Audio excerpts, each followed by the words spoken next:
Welcome to Money Chat Now. I am your host, Larry Steinhouse, and we are brought to you by Investor Schooling. You can take a complimentary class this Thursday. Go to investorschooling.com and just sign up for your complimentary class. Today we're going to be discussing some really neat stuff, because it's always neat stuff when you pay attention to Money Chat Now, right? Here we go.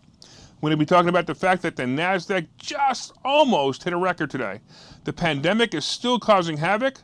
We have some J&J in the news. Gold prices are crashing.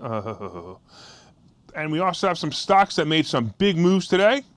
We're going to talk about the Bitcoin rally. And of course, we're going to talk about some of my favorite picks.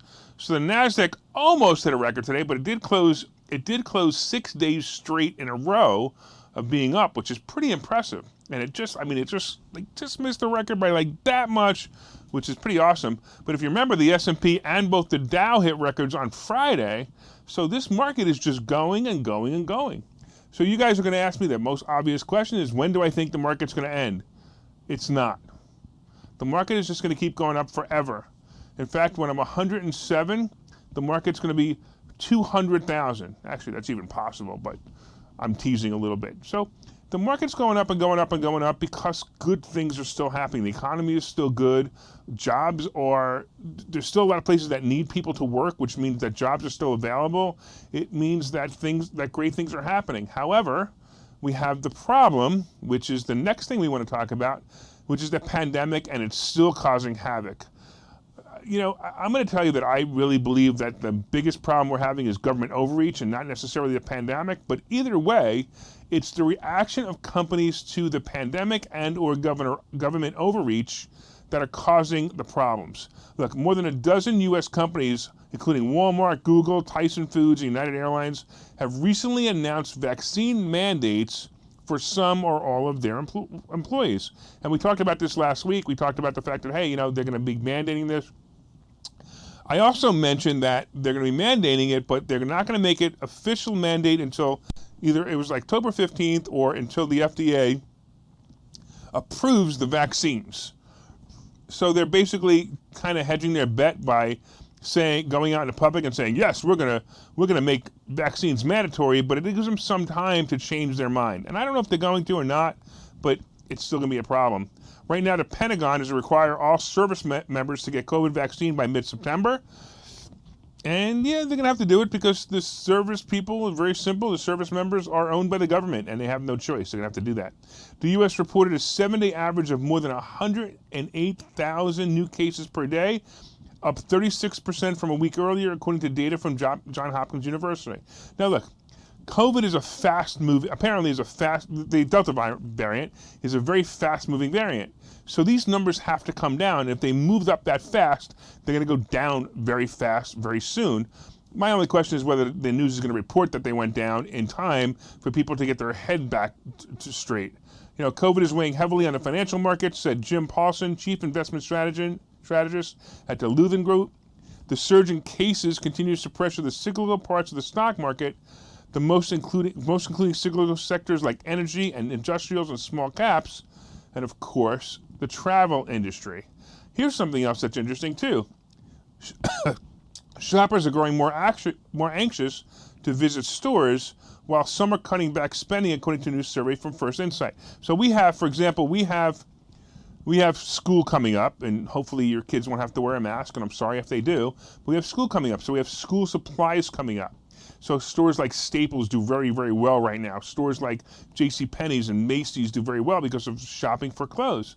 But what's really happening now is there's supply chain issues once again. If you remember a couple of months ago, we had the problem where raw materials like wood was having supply chain issues.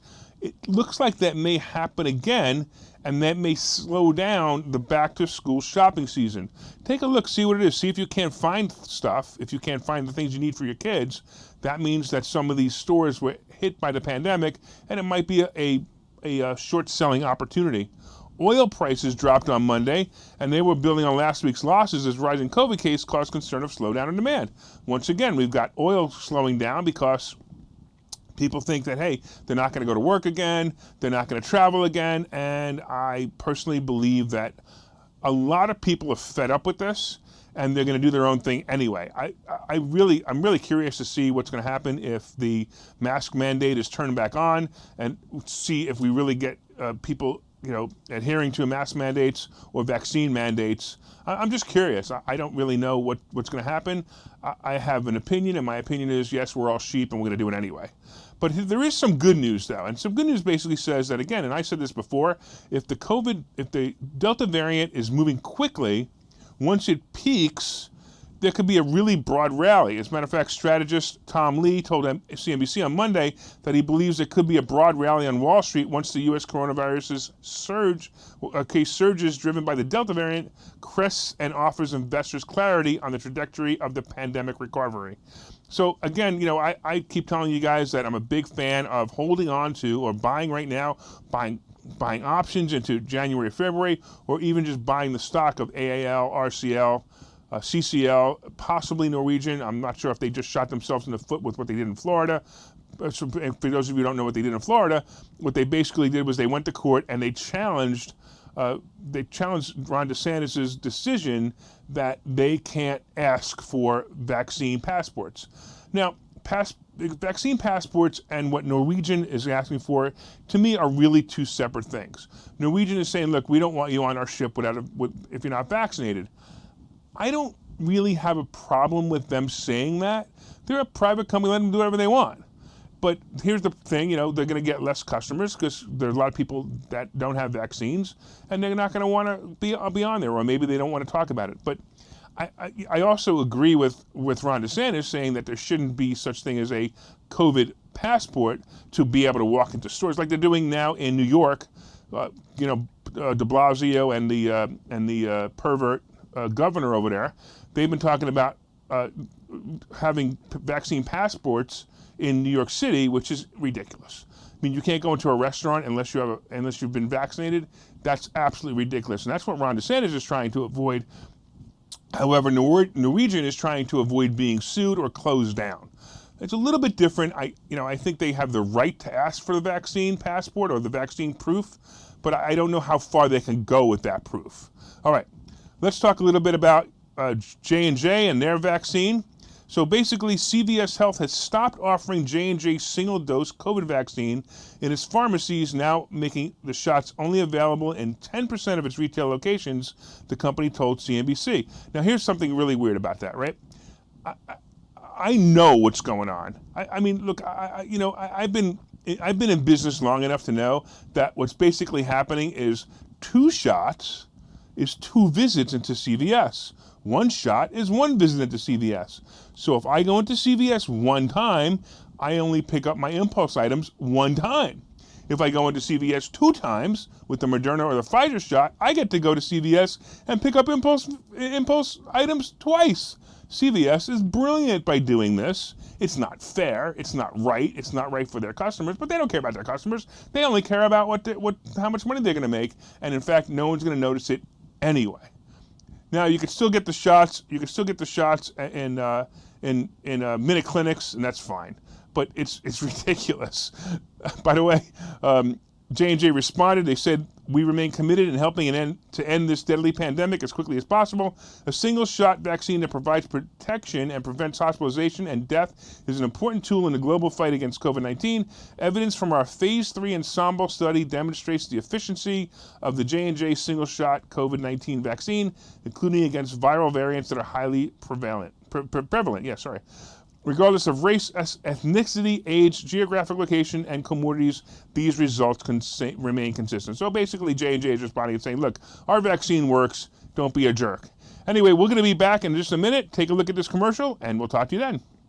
Okay, so you've thought about investing in real estate, houses, apartment buildings, properties, but don't really know where to start? Well, what if you could very easily learn how to gain strategies to use other people's money to buy and sell houses in the Philadelphia area? If you could learn and network with successful area real estate investors and how to produce monthly income on rental properties without headaches, that place is Investor Schooling. With Investor Schooling, you'll learn from 2 Philadelphia area rockstar real estate investors, Phil Felton Mel Cohn and Larry Steinhouse about how to buy and sell properties the easy way and teach you basic and advanced techniques to help you make money in real estate. You can attend investor schooling in person or online visual classes 8 times a month. You can and will learn how to make money in real estate. Call for free information and get a complimentary pass to one of these classes. But don't delay, as these complimentary passes are limited. Call the number on your screen now or visit investorschooling.com. Investor Schooling.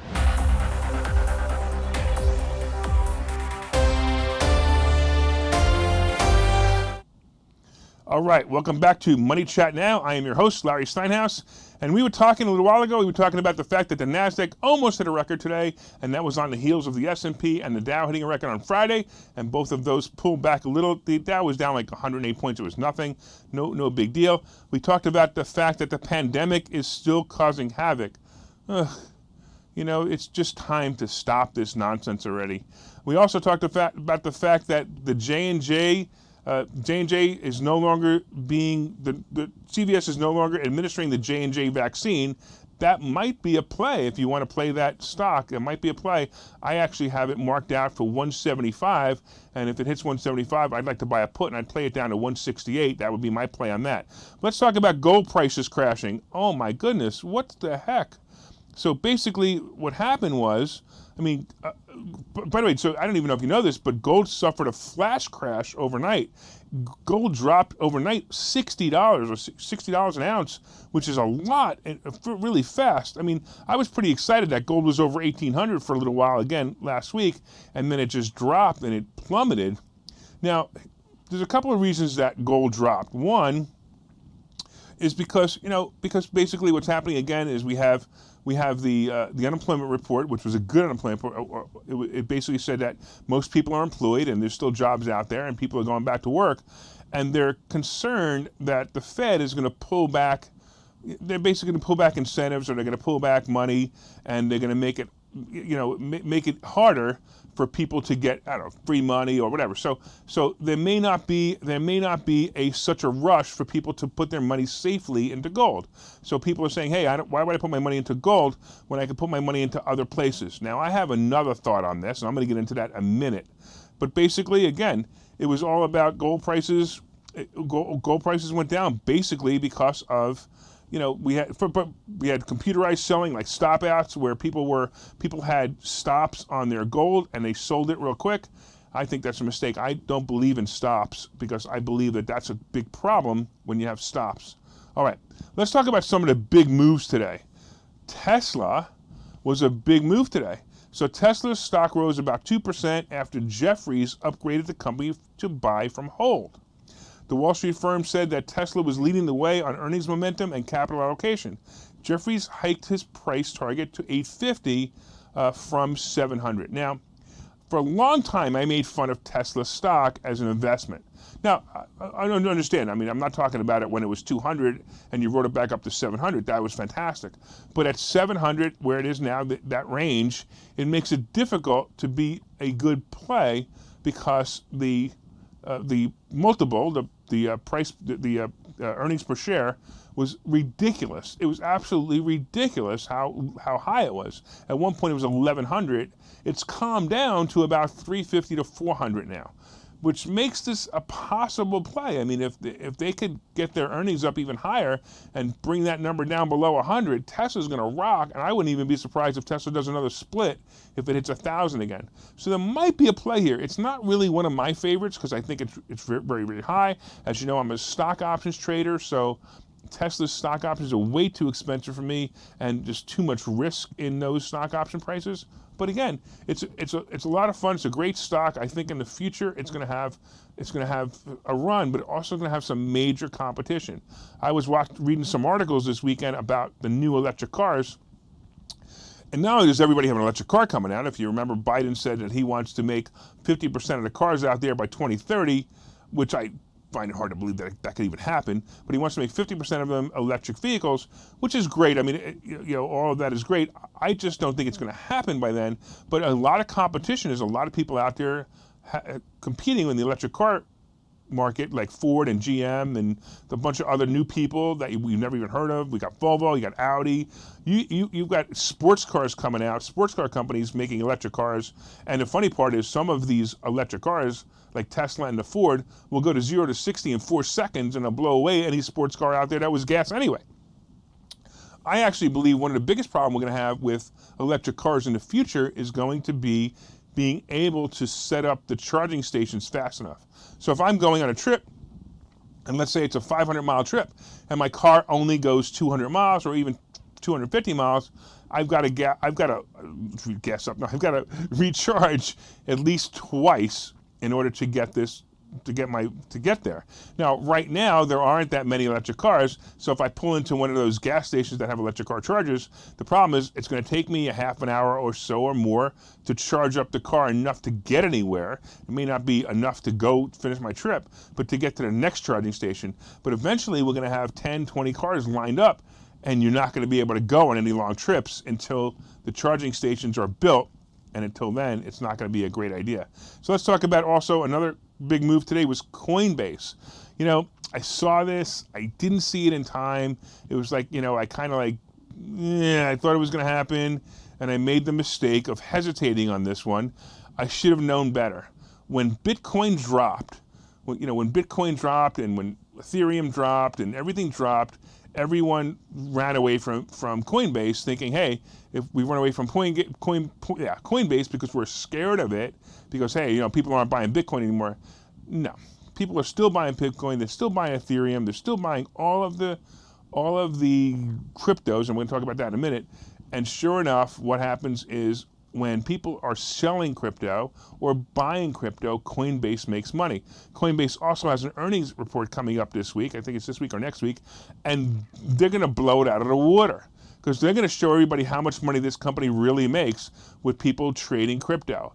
And it's going to be incredible. I predict that Coinbase will be way over 300 and we're never going to see it below 250 again. Unfortunately, I can't really play it that way because that's just speculation. And when I teach stock options trading, I don't teach speculation. I was looking for it to go below 2.25, and it didn't happen. And now it's just too late. I can't get in. All right, the other one is Robinhood stock for the same exact reason. Robinhood stock is going to be an awesome play. I'm looking for it, and I haven't seen it happen yet, but I'm looking for it to go in a range. I'd like to see it below 50 would be great for me.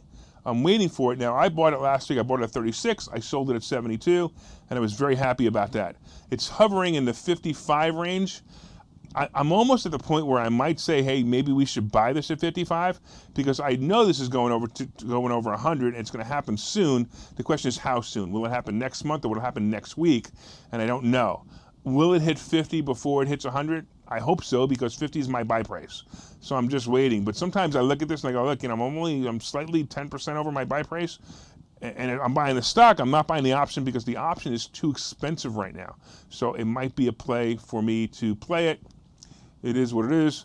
And Robinhood, the same thing. We're talking about a meme stock, and we're talking about a company that makes money every time you trade your stocks, or actually when you hold your money, because they're actually not charging for trading. They're charging to hold your money, and every time you sell a stock, they hold your money. They make money on that. So it's a great business model. I'd like to see them make a couple of bucks on their trades. I think that would make it better. All right, we're going to go to another commercial, but let me tell you about this commercial. We have a contest going on where you could win my partner Phil Falcone's BMW. It's a BMW Z4. It's a great car, and it's a lot of fun. And we were actually talking about this the other day. We did an event the other day, and we were talking about this car the other day. You could win it, and look, you don't have to keep it. You can sell it. It's worth between $15,000 and $20,000. So if you win it, you can sell it. So if you go to winphilscar.com, and let's tell you all about it right now. Hey, if you were listening to Investor Schooling Live today, I'm Phil Falcone, and I made the decision today on air that I'm going to be giving away this car. You want to take a look at it? Let's do it. How would you like to pop your top without ever getting out of the car? Huh? It's pretty cool. You can do it at a red light. You can do it when you see it rainy. You can actually even do it when you're driving, as long as you don't go maybe faster than 10 miles an hour. So I am giving away this car. Why? Is it because I'm crazy? Is it because I'm rich? Is it because of both? Take your pick. I don't care. Let me tell you about the car. We're going to have a contest. We're looking for real estate investors to go to our website and give us a real estate tip. And you can have people that you know vote on the site about which real estate tip is the most quality, most valuable to them.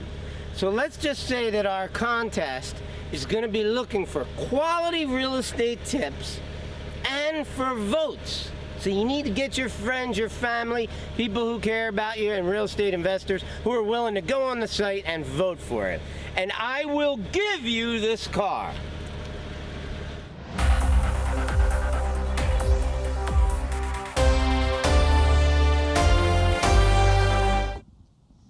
All right. Welcome back to Money Chat Now. I'm your host, Larry Steinhouse. Oh, I forgot to mention in the last segment that Moderna stock is up almost 100% this month. Oh, 100%. You think they're trying to beat out, they're trying to kick J&J out? We talked about that earlier. Yeah, that's exactly what's happening. So J&J is being beat down while Moderna is being beat up. Oh, I wonder if any of the officials have some stock in Moderna or some interest in Moderna. Yeah, okay. So let's talk a little bit real quick about Bitcoin rallying. Hey, Bitcoin is kicking butt all of a sudden this week. Bitcoin right now is at 46. It almost hit 49 earlier, and Ethereum is at 31. So that's awesome. So that means that these things are playing out. Dogecoin, one of my favorites, and I don't even know why it's my favorite. It's my favorite because I think it's a cool name and it's a silly little thing, and that's what made it so good. Is back to where I bought it, which was 26 cents. So I'm actually feeling really great about that decision of buying Dogecoin. By the way, I'm not much of a crypto guy. I just have a little bit of crypto because I'm having a little bit of fun with it. I'm learning more and more about it, and more I learn about it, the more and more confused I get. Anyway, if you enjoyed this show, I'd like you to like and share. And I want to let you know that from time to time, I own some of the assets and options discussed on this show. The opinions discussed on this show are solely mine, and no one's asked me to discuss them. I want to thank you again for watching Money Chat Now. Don't forget to subscribe. Don't forget to share. Don't forget to tell all your friends. This is a place that you could learn and make money right away by just watching this show. Once again, we're brought to you by Investor Schooling. Go to investorschooling.com and you can RSVP for a free class this Thursday. Take care.